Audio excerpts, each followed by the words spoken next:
인생은 지름길이 없다. 지은이, 스웨이. 옮기니, 김정자. 출판사, 정민미디어. 세계에서 가장 많은 노벨상 수상자와 유명한 기업인을 배출하는 하버드 대학교. 가장 치열하게 노력하고 가장 뜨겁게 열정을 불사르는 하버드 대학교의 인생 철학. 책의 새빨간 표지가 강렬하게 다가오는데요. 이 책은 열정 가득한 하버드의 그들처럼 우리들의 삶에도 열정의 불을 붙여줄 것입니다. 총 24장에 걸쳐 인생의 중요 지침들과 우리들의 삶을 변화시킬 수 있는 방법과 습관들에 대해서 이야기합니다. 짧게 단막으로 구성된 이야기들이라 막간의 시간을 이용해서 가볍게 읽으시기 좋습니다. 이 책을 다 읽고 마지막 장을 덮을 즈음엔 우리들의 마음가짐이 달라져 있을 것입니다. 본문으로 들어가 보겠습니다. 감정을 잡아야 인생이 잡힌다. 감정은 자극적인 사건을 접했을 때 일어나는 신체적, 정신적 반응이다. 이때 자극적인 사건이란 외부 환경에서 오는 자극과 내부 환경의 위통이나 치통, 배고픔, 갈증 등 신체적 자극을 포함한 생리적, 심리적 자극을 모두 포함한다. 부정적 정서에 지배당하면 감정의 노예가 될 것이다. 감정을 통제하기 위해 다음과 같은 방법을 사용할 수 있다. 감정을 억누르는 행위는 부정적인 감정을 해소시키지 못하면 오히려 감정을 더 깊어지게 만든다. 그리고 폭력적인 방식으로 표출되어 자신과 주변 사람들에게 피해를 줄 수 있다. 따라서 기분이 좋지 않거나 우울할 때 그런 감정을 억제해서는 안 된다. 이럴 때는 친구를 찾아가 하소연하거나 아무도 없는 곳에서 큰 소리로 우는 것이 도움이 된다. 첫 번째, 소리를 질러라.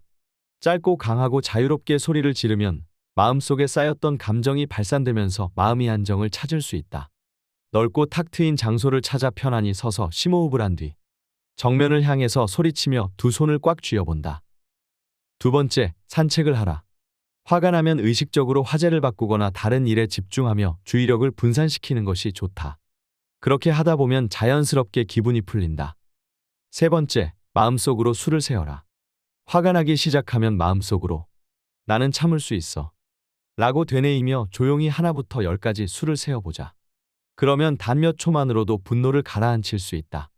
그런 뒤에 다시 문제를 처리한다면 후회할 일은 일어나지 않을 것이다. 네 번째, 심호흡을 하라. 초조하거나 불안할 때는 심호흡으로 긴장을 해소할 수 있다. 깊이 숨을 들이마시고 서서히 뱉으면 몸과 마음이 편안해질 것이다. 나는 괜찮아 라고 10번씩 말하라. 자기암시를 통해 부정적 감정에서 벗어나는 것도 감정을 통제하는 좋은 방법이다. 기분이 좋지 않을 때는 스스로 나는 지금 괜찮다. 내 몸과 마음은 아주 편안한 상태다. 라고 10번씩 말해보자. 그러면 실제로 기분이 편안해질 것이다. 다섯 번째, 감정의 노예가 되지 말라. 감정은 옳고 그름이 없다. 어떤 것은 짧게 지나가고 어떤 것은 오랫동안 가슴에 쌓이기도 한다. 감정의 기복은 우리의 심리 상태나 생각과 관련이 있다. 생각하기에 따라 누군가에게는 슬픈 일이 또 다른 누군가에게는 즐거운 힘이 될 수도 있다. 감정은 사람이 가장 익숙하면서도 가장 깊이 경험하는 심리 활동이다. 사람은 모두 감정을 가지고 있으며 가장 기본적 감정인 희로애락을 반복적으로 체험하며 살아간다. 사람은 감정적인 동물이라서 무슨 일이든 감정에 따라 행동하기 마련이다. 아주 이성적이라는 말을 듣는 사람은 이성적으로 문제를 해결하지만 그것도 사실은 당시 자신의 감정에 영향을 받은 결과이다. 즉, 이성적인 사고 자체도 일종의 감정 상태인 것이다. 아침에는 기분이 좋아서 뭐든 잘 풀릴 것 같다가 오후에 갑자기 기분이 가라앉으면서 뭘 해도 안 될 것 같은 느낌이 들 때가 있다. 이러한 감정 기복 때문에 노벨상을 받지 못할 뻔한 사람이 있다. 어느 날 독일의 유명한 화학자 프리드린 오스트발트는 치통 때문에 기분이 매우 안 좋았다.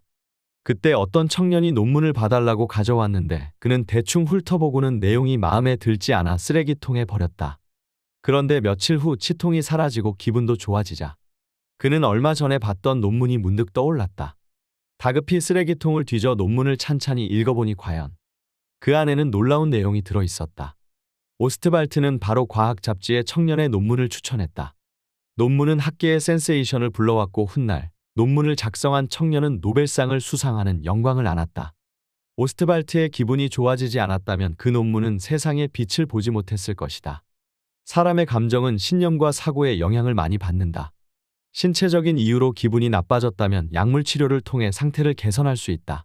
하지만 비이성적 사고방식은 나쁜 습관처럼 자신을 갉아먹는다는 것을 알면서도 쉽게 고쳐지지 않는다. 이것이 바로 감정을 쉽사리 통제하지 못하는 이유이다. 매 순간 감정의 노예가 되는 상황을 경계해야 한다. 내 감정의 주인은 바로 나이다. 나쁜 감정을 좋은 감정으로 가장하라. 심리학에서는 스스로 즐거운 척 가장하고 그렇게 행동하면 실제로 그런 감정을 느끼게 된다고 말한다. 내가 하는 일이 즐겁다고 가장한다면 부정적인 감정은 줄어들고 실제로 일이 즐겁게 느껴질 것이다. 수많은 서류를 처리하고 문서를 입력하고 복사하는 일에 흥미를 잃어가던 비서가 있었다. 한번 일에 흥미를 잃으니 더 하기 싫어지고 몸도 마음도 훨씬 피곤해지는 것 같았다. 그러던 어느 날 그녀는 이런 생각을 했다. 이건 내 일이고 나름대로 좋은 회사에 다니고 있어. 앞으로는 좀 더 재밌게 일해야겠어. 그녀는 자신이 일을 아주 좋아한다고 가장하고 업무를 하기 시작했다. 시간이 흘러 그녀에게 신기한 일이 발생했다. 그렇게 하기 싫던 비서 업무가 재미있게 느껴지기 시작한 것이다. 이내 재미가 붙자 업무 효율도 크게 향상되었고 승진의 기쁨도 맛보았다. 그 뒤로는 항상 즐겁게 초과 근무까지 할 수 있게 되었다. 이렇게 역할 연기는 자신이 원하는 감정을 느낄 수 있게 도와주며 이것은 자신의 감정을 좋은 감정으로 가장하는 것과 비슷한 효과를 가진다. 오랫동안 심리학자들은 사람들이 자신의 감정을 바꾸지 않는 한 행동을 바꿀 수 없다고 생각해왔다. 눈물을 뚝뚝 흘리는 아이를 보며 좀 웃어봐 라고 말하면 아이는 억지로 웃어 보인다. 그리고 나면 실제로 기분이 좋아져 기분 좋게 웃게 되는 경우가 많다. 미국의 저명한 심리학자 포레크만은 실험을 통해 감정의 변화가 행동의 변화를 불러온다는 사실을 입증했다. 참가자들에게 나이가 들면 어떤 감정을 느끼게 될지 상상해보게 했더니 실제로 80% 이상의 사람들이 나이가 든 기분을 먼저 느꼈다고 답했다. 일부러 분노를 가장하면 그로 말미암아 심박수와 체온이 점점 상승하고 기분이 나빠지면서 화가 나게 마련이다.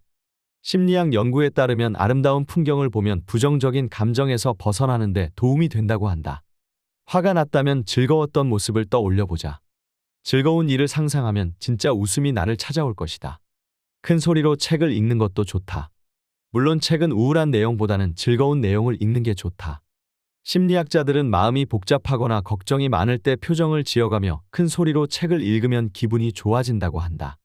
의식적인 행동을 통해 기분을 바꾸는 것과 감정을 가장해 행동을 바꾸는 것은 모두 우리가 고난과 역경을 이겨내는 데 큰 도움이 된다. 영국의 시인 겸 평론가인 T.S. 엘리엇은 말했다. 인생에서 우리가 행동을 결정하는 것처럼 행동도 인생을 변화시킬 수 있고 감정은 행동을 변화시킬 수 있다. 긍정적인 감정을 유지한다면 좌절하고 패배했을 때 스스로 행복하다고 가장할 수 있다. 그러면 실제로 행동이 그렇게 변하고 인생 또한 행복해진다. 독약으로 감정을 죽이지 말라. 어느 날 농부가 이웃과 사소한 일로 싸웠는데 얼굴이 벌겋게 달아오르도록 싸웠다. 서로 양보할 기미가 없었기에 농부는 씩씩거리며 공정하기로 유명한 현자를 찾아가 시비를 가리려 했다. 제 얘기 좀 들어주세요. 오늘 이웃과 한바탕 했는데 그자가 자꾸 억지를 쓰지 뭡니까?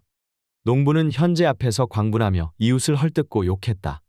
하지만 현자는 그의 하소연을 끊었다. 죄송합니다. 제가 마침 일이 있어서 그러는데 내일 다시 와주시겠어요? 이튿날 아침, 농부는 여전히 분노에 찬 표정으로 현자를 찾아왔다. 하지만 전날에 비하면 화가 많이 누그러진 상태였다. 오늘은 반드시 시비를 가려주셔야 해요. 그 이웃이라는 작자가 말이에요. 그는 다시 이웃에 대한 험담을 늘어놓았다. 당신의 화가 아직도 가라앉지 않았군요. 마음이 편안해지면 다시 찾아와 주세요. 어제 못다한 일을 하러 가야 해서요.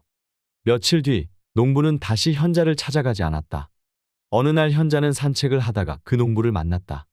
농부는 바쁘게 어딘가로 가고 있었는데 보아하니 분노는 이미 사라진 것 같았다. 현자가 미소를 지으며 물었다. 아직도 저에게 시비를 따질 일이 있나요? 농부는 겸연쩍게 웃으며 말했다.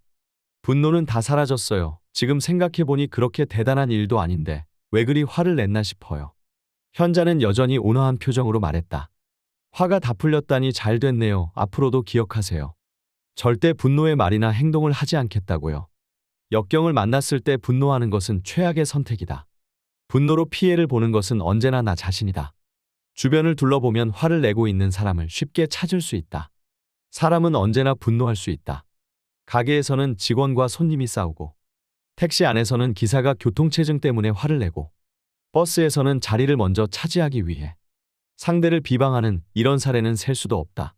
당신은 어떤가? 걸핏하면 머리끝까지 화를 내는 편인가? 평생 분노하며 살아왔는가? 이런 감정들이 당신에게 아무런 도움도 되지 않는다는 사실을 알고 있는가? 아마도 자신의 불같은 성질 때문에 화를 내는 사람들은 이렇게 변명할 것이다. 그때는 정말 화가 나서 그랬어요. 가슴 속에 끓어오르는 화를 쏟아내지 않으면 답답해 죽을 것 같아요. 이런 핑계를 대며 수시로 화를 내는 사람은 그저 습관적으로 화를 내는 것에 불과하다. 미국의 한 인체 생리학자가 실험을 진행했다. 튜브 한쪽 끝은 얼음물이 들어있는 용기에 넣고 다른 한쪽 끝은 사람이 코에 연결해서 다양한 감정 상태에서 표출되는 액체를 수집했다. 그랬더니 마음이 평온한 상태에서는 물이 투명하고 깨끗했고 슬플 때는 하얀색 침전물이 생겼으며 후회할 때는 단백질 침전물이 생겼다. 화를 낼 때는 보라색 침전물이 생겼다. 그 보라색 침전물을 실험용 주위에 주사했더니 12분 만에 죽고 말았다. 따라서 화가 날 때는 생각의 전환과 덜 원망하고 더 포옹하기를 통해서 부정적인 감정을 떨쳐내고 긍정적인 감정을 받아들여야 합니다. 인생은 지름길이 없다. 오늘의 본문은 여기까지입니다. 우리들의 이 감정이라는 놈은 내 뜻대로 잘 통제가 안 됩니다. 그럼에도 우리는 무언가를 해내기 위해서 자신의 감정을 적절히 통제해야만 합니다. 감정에 예민해질수록 더 크게 느껴지고 감정에 둔해질수록 더 작게 느껴지기도 합니다. 나의 감정의 존재를 인정하되 그다지 중요하지 않은 별 볼 일 없는 것이라고 생각하면 조금 더 쉽지 않을까요? 여기까지 들어주셔서 감사합니다.